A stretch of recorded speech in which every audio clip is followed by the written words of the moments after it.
12 News at 10 with Mark Curtis and Caribe Divine starts now. 1 year ago, a Valley teen with a passion for wrestling and cycling, pursuing an education in chemistry and biology, suddenly died. Sydelia Orr was just 16 years old when she passed away from a blood clot and complications from birth control. Good evening and thanks so much for joining us. For 12 News at 10, I'm Caribe Divine. And I'm Troy Hayden. Mark is off tonight. Sydelia's father is speaking out for the first time, opening up about how his family is working to keep her legacy alive. 12 News' Bianca Bono has the emotional story. This is very real, you know? It's been said time heals all wounds. And she died like just over a year ago. Edmund Orr would disagree. It's just the same. No time can heal this wound. I feel the same, like as I did a week after. The loss of his daughter when she was just 16 years old. When a perfectly healthy 16-year-old dies, they treat it like a crime scene. Sydelia Orr, or Syd, was wise beyond her years from a young age. When she was 10 years old, she said, "Do I need to eat meat?" And I was like, well, yeah, it's part of a balanced diet. And she said, yeah, but do I need to? I was like, well, I mean, technically you don't need to. And I was like, this is not gonna last. You know, give it a couple months. She never ate meat for the rest of her life. A junior at Arizona College Prep, but her daily routine, waking up at 4:30 in the morning to exercise and work before class, was far from typical for a high school student. And that was just kind of how she was built. A passionate rock climber, bicyclist, and wrestler who also had a passion for classic rock music. And is that credit to you? Yeah. And was accumulating college credits in biology and chemistry, accepted into the Science National Honor Society, an outstanding student and athlete, though her father says it was her character that made her great. She was committed to herself. She was committed to other people to do the right thing, and it rung true in everything she did. But last year, his family's world would change forever. I couldn't believe it was true. On November 10th, Sydelia Orr died suddenly from blood clots in her lung. The blood clots in the lung were caused by combination birth control therapy.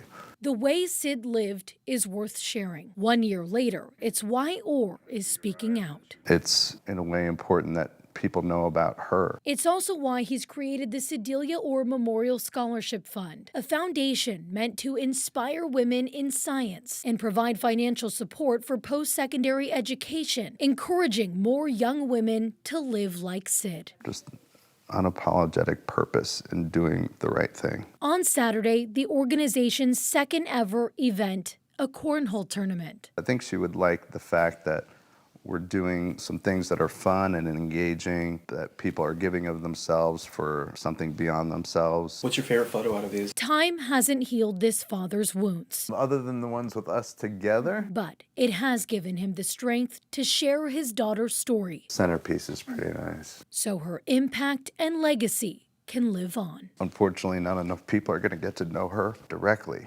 But maybe if we can share the story a little bit, they can learn about her, because I think she brought to the table the qualities that we all strive to have our kids embrace and embody, and that we could all benefit from.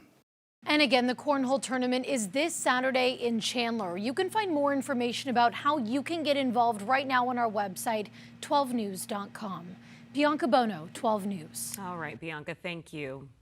Happening right now, police are investigating a crash that left a motorcyclist dead in South Phoenix.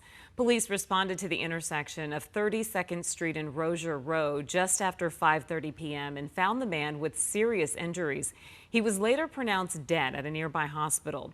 The driver of the car involved in the crash stayed on the scene. Phoenix police say that both lanes of 32nd Street remain closed tonight as they continue their investigation. New at 10, Phoenix police are looking for two children who they say went missing yesterday. Police posted photos of the boys on social media. Anybody with information is asked to call the number on your screen. 11-year-old Marquise Nelson and his brother, 10-year-old Onyx Hernandez, left their home at 67th Avenue and Buckeye Road yesterday. Haven't been seen since. The post said Onyx was last seen wearing a red t-shirt. Marquise was wearing a black hoodie. No other information was given. So again, if you know anything, you're asked to call Phoenix PD. New developments tonight in the death of a 15-year-old who was stabbed at an Ahwatukee park. Phoenix police revealing that they have identified a teen who they say was involved. 12 News journalist Chase Golightly is joining us live at that park near 40th Street and Chandler Boulevard. And Chase, you spoke to the family about this update, and they have some questions. What can you tell us?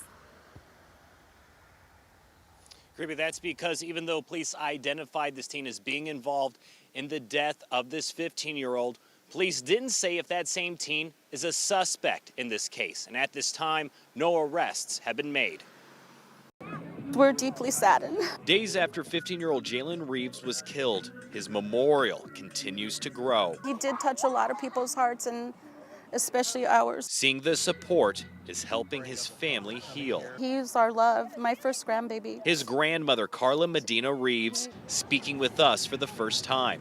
She says seeing these messages of love and support help, but knows it won't fill the void left behind in their heart. We will never recover from this. It's a wound so deep that I feel like it's a brand on my heart. Phoenix police say early Saturday morning, the Mountain Point high schooler was fatally stabbed at the park.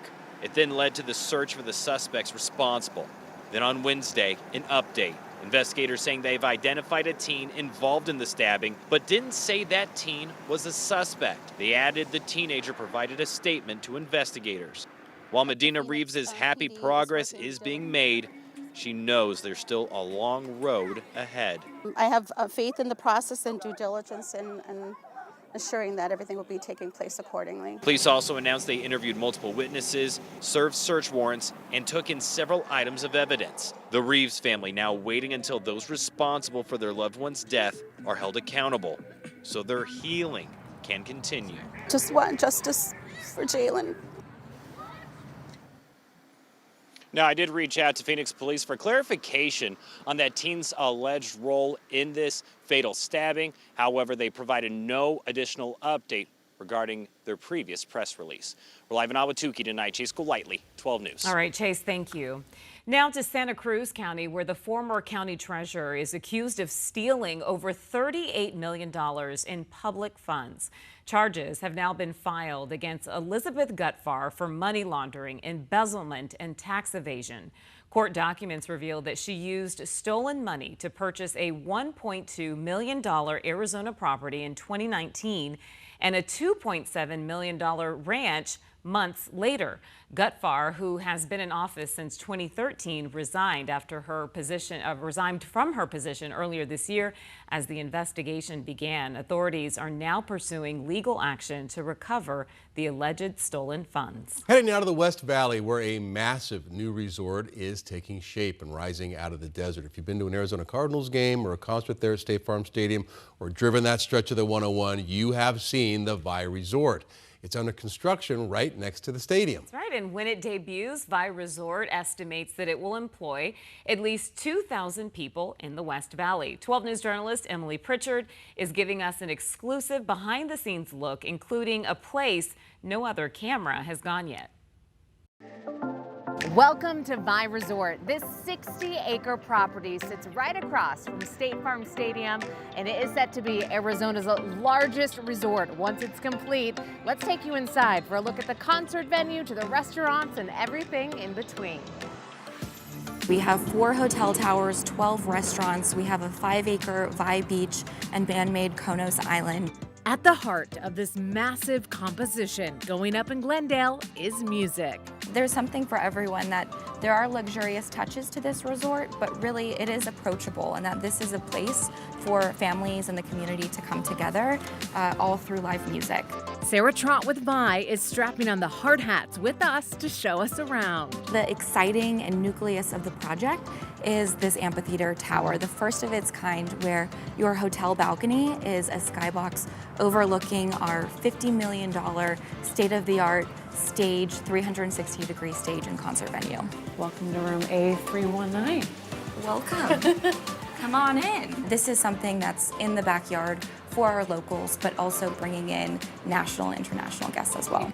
We want people to have memories they'll never forget, watching a show that is truly unforgettable and an experience they can't get anywhere else. And why is music the core of this huge, entire, massive project? I mean, what's the passion behind that? Well, of course, our owners are, big music fans, but really music brings people together in the community. You can reach new heights on their top floor, which will house a 1920s style steakhouse and a champagne and cocktail bar, including a rooftop view of the home of our Arizona Cardinals. Yep. For everyone watching, if you never get to the presidential suite, this is the view from up here. You can also go under the desert.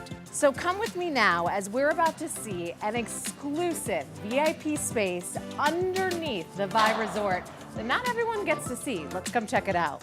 So here we are underground. Not everyone gets to be down here. This is a really special place. I'm so excited to take you. This is our VIP lounge. So imagine you have a VIP ticket to see your favorite artist. You can come down here to enjoy some food and beverage with fellow VIPs before the show.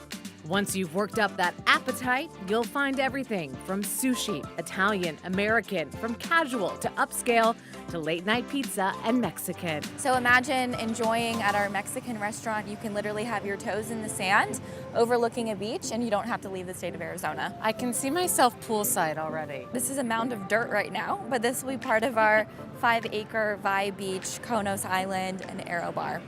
The possibilities inside Vai Resort are endless. You'll find a conference space, wedding venue, an attached nightclub, and an indoor theater for comedy and other shows.